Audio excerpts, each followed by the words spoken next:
नमस्कार प्रेक्षकांनो, लक्ष्मीच्या पावलांनी या मालिकेच्या येणाऱ्या भागामध्ये आपल्याला पाहायला मिळतंय. कला ही मंदिरामध्ये आलेली असते. सरोज तिच्या मागे येते आणि तिला म्हणते, तू इथे काय करत आहे?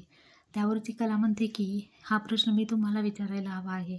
हिऱ्यांच्या दागिन्यामध्ये रिसीटची अफरातफर करून सर्व हाल तुम्ही माझ्यावरती आणलात. हे का केलं सरोज मॅडम तुम्ही?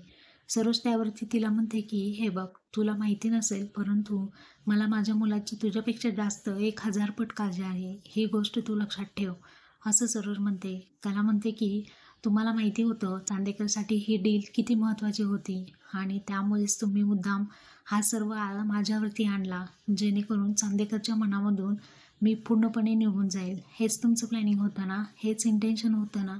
त्यासाठीच तुम्ही हे सर्व का केलं? का इतकं त्रास दिला? चांदेकरला किती त्रास झाला आहे याची कल्पना आहे का तुम्हाला? असं कला सरोजला म्हणत असते. त्यावरती सरोजने देखील तिला दिलेलं उत्तर